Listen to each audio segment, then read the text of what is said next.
à tous. Au programme de l'émission d'aujourd'hui, une rencontre avec Clairette S, un témoignage aussi, puisque Clairette, vous avez écrit le livre « Plus heureuse qu'avant mon cancer », titre que nous allons essayer d'expliquer dans quelques instants, avec Geoffrey.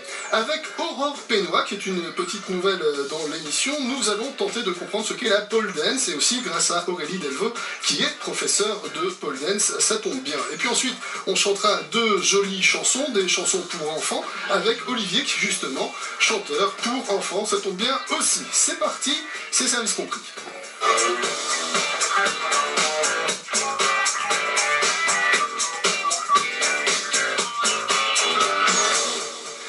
Bonsoir à toutes, bonsoir à tous, et je suis comme d'habitude accompagné de Geoffrey, vous êtes un habitué, de Audrey, qui vient nous rendre service, qui vient nous rendre visite de temps en temps. On commence Geoffrey avec notre invité, Clairette S. Bonjour Clairette, plus heureuse qu'avant mon cancer. Voilà le livre que vous avez écrit, un livre profondément humain que vous dédiez aux personnes qui souffrent du cancer. Vous avez dû vous-même vous battre contre le cancer, c'était en 2006 un cancer du sein. Oui, tout à fait. Donc voilà, le diagnostic est tombé après 6 semaines de vacances où je prenais 3 ou 4 douches par jour et voilà, rien ne signifiait que j'avais un cancer. Et puis tout à coup, cette boule est arrivée et elle a modifié nos habitudes, notre vie, notre mental, notre physique, et tout est parti de là. Pourquoi ce titre, plus heureuse qu'avant mon cancer? Pourquoi ce titre? Mais j'ai envie de dire pourquoi pas. Plus heureuse qu'avant mon cancer. Pourquoi ne pas être plus heureux quand on a passé cette douloureuse épreuve? Donc moi j'inverse un petit peu le titre en le tirant à moi, en disant voilà, ma vie est plus belle depuis que j'ai eu cette gifle, ce tsunami, ce cataclysme dans mon corps et dans ma tête, et je vis 200 000 volts chaque seconde. La vie est belle et c'est un véritable cadeau que d'être encore là, et en plus pour aider d'autres personnes en difficulté. Alors justement, dans ce livre, vous revenez largement sur cette épreuve, la perte de vos cheveux, les relations avec les médecins qui ne sont pas toujours au top, la douleur aussi, ça fait mal. C'est important d'aborder cela avec les malades. C'est vrai que ça fait peur, la maladie, évidemment. Et on en parle pas forcément, c'est tabou quelque part. Voilà, ça reste tabou, et c'est exactement ce que j'ai vécu et que je raconte dans mon livre, c'est-à-dire que tout ce que l'on ne connaît pas nous effraie. Et c'est pas une solution de fuir ses peurs et ses craintes. Au contraire, la meilleure façon d'aborder le cancer, c'est de savoir vers quoi on va. Et moi, en tout cas, je ne voulais absolument rien savoir, donc j'ai rencontré ces angoisses, ces peurs au quotidien. J'ai bien sûr perdu du poids comme toute personne qui a un cancer, mais énormément cette crainte psychologique que j'affrontais de jour comme de nuit. Et je me rends compte au travers des conférences actuelles, c'est que toutes les personnes qui vivent ou qui ont vécu un cancer se reconnaissent au travers de ce que j'ai écrit, et elles me disent que les mots MAUX se retrouvent au travers de mes mots que j'ai écrits. Alors c'est ça qui est assez formidable, c'est que depuis la sortie de ce bouquin, c'était en 2010, je pense, la sortie du livre. En 2010. Voilà, vous avez du coup noué beaucoup de relations avec des malades ou des familles de malades qui viennent vers vous en disant vous avez tout compris, on parle le même langage. Qu'est-ce que ça vous fait de rencontrer toutes ces personnes qui passent peut-être par là où vous êtes passé vous? Énorme émotion, et à chaque fois, et chaque histoire est personnelle. Mon livre, c'est un témoignage, mais encore une fois, c'est une histoire personnelle. Mais ils disent tous que vous parlez le même langage. Tout à fait. Maintenant, vous vous comprenez, ce voilà. n'était peut-être pas le cas avant. Voilà, c'est-à-dire qu'au travers des sentiments, en général, bon, il y a des étapes bien sûr qu'on brûle, mais en général, d'abord il y a l'annonce du diagnostic où là on s'effondre, voilà, on perd tous ses moyens, on n'a plus de repères, puis tout s'arrête au niveau de la vie professionnelle. Il y a même une coupure parfois familiale, si on est par exemple dans une séparation ou un mode de divorce ou quoi que ce soit, bon, qu'on a des soucis puis que le cancer arrive, c'est véritablement catastrophique.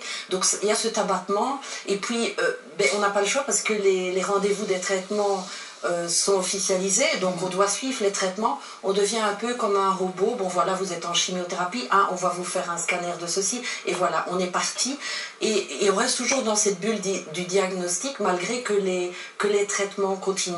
Et puis bon, parfois on peut être en colère contre la maladie, pourquoi moi? Entretenir malheureusement cette culpabilité alors qu'il n'y a pas lieu de culpabiliser. Et voilà, ensuite on peut avoir une période de quiétude, ce que moi j'ai ressenti, qui est allé vers un rebondissement énorme puisque je suis plus heureuse qu'avant mon cancer. Alors on dit, et puis je vous rends la parole Geoffrey, Oui. que ce qui plaît, c'est la contagion de votre sourire. C'est beau ça. C'est un témoignage qui est sur le site de l'éditeur Edilivre, puisqu'on l'a pas cité. Une dame qui dit comme ça, je vous apprécie vraiment et j'apprécie votre motivation et la contagion de votre sourire. Ça veut tout dire. Ça me touche énormément et bon, donc la semaine dernière c'était le salon du livre à Bruxelles, ouais. Taxi, et c'est incroyable ce qui est arrivé, c'est que uniquement par le regard, des personnes venaient vers moi, sans avoir vu le livre, parce qu'on ne soupçonne pas que je suis Clairette, venaient vers moi et disaient « Ah bon, mais vous êtes Clairette? Ah bon, mais écoutez, je n'aurais pas pu faire autrement que de venir vers vous. On aurait dit une télépathie. » Et cette personne me disait « J'ai eu un cancer l'année passée, comment vous le savez ?» Je ne savais pas. Et nos regards se sont croisés. Je me dis « Je ne sais pas, il y a quelque chose qui se passe en vous et qui fait que... » Alors, durant votre thérapie, vous avez pris plein de notes et donc ce livre est arrivé. Et ce que vous racontez aussi dans ce livre, c'est que réellement cette épreuve a changé votre vie. Aujourd'hui, vous vivez complètement, différemment. Totalement, c'est-à-dire d'abord j'ai changé les mauvaises habitudes en bonnes. C'était quoi les mauvaises habitudes? Les mauvaises habitudes, c'est que le temps me dévorait. Bon, c'est le boulot, c'est la famille, c'est les enfants, on court tout le temps. Notre boulot de dos. Voilà, pire que ça. Et là, j'ai dit, bon, d'abord, il faut que je sois bien avec moi-même pour être rayonnante avec d'abord les gens que j'aime et ensuite les autres personnes qui sont dans le doute, la difficulté et dans les traitements. Donc, faites l'expérience, mais vous revenez de vacances, vous êtes vraiment bien, vous êtes super en forme, au bout de 3 jours, vous êtes crevé. Quand vous reprenez le boulot, c'est comme ça.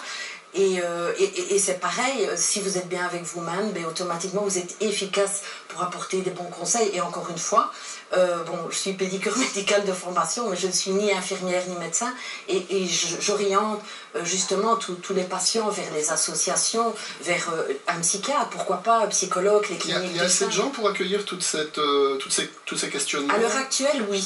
Mais il y a une mauvaise information qui circule. Au sein des hôpitaux, oui, l'information circule bien, mais en dehors, à mon avis, pas assez. Alors, le livre a été un succès.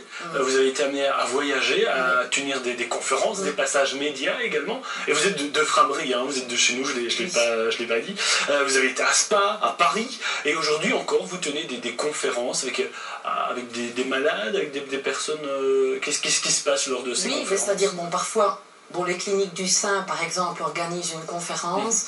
On organise cela autour d'un thème bien précis. En général, c'est vers le rebondissement qui me touche et qui me parle, bien entendu. Et là, bien évidemment, toutes les personnes touchées de près ou de loin par un proche, par elles-mêmes, viennent... c'est d'abord de la curiosité. Et puis, après la conférence, il y a quand même une approche, une rencontre, on fait un échange d'adresses électroniques, on veut rester en contact, on veut en savoir plus, on achète le livre, et après la lecture, en général, on revient vers moi. Mais c'est toujours autour d'un thème global lié au cancer. Parce qu'il y a le cancer et l'après-cancer qui n'est pas toujours comme vous le vivez, vous. Mais moi, je dis toujours, une fois qu'on a terminé les traitements, donc moi, j'ai eu le kit complet, donc j'ai eu l'opération, la chimiothérapie, la radiothérapie, 5 ans d'hormonothérapie. Vous avez perdu vos cheveux et tout ça. Oui. Et quand on a terminé tous les traitements, moi je compare cela lorsque vous avez accouché et que vous rentrez avec votre nouveau-né dans les bras, il pleure, vous savez très bien pertinemment qu'il a faim, vous devez appuyer sur le petit bouton pour dire à l'infirmière au secours, mon bébé pleure, je fais quoi? Vous apportez le biberon chaud. Quand on sort des traitements, on est comme ça. On se sent un peu largué. Donc les cliniques du sein mettent un peu à la fois en place cette stratégie de mieux-être après les traitements, parce que psychologiquement on est quand même malgré tout abattu. Alors tant qu'on est dans les traitements, on est soulevé, et une fois que tout s'arrête, on est lié à soi-même et on se retrouve avec ses angoisses et ses peurs.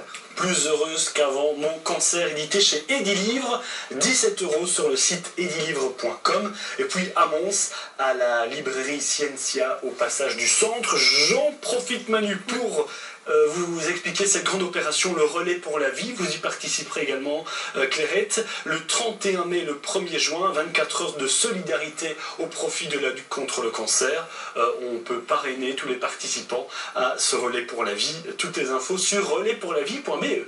Voilà, on a été complet sur le sujet. Merci Clairette d'être passée par ici. Merci à vous. Sans transition,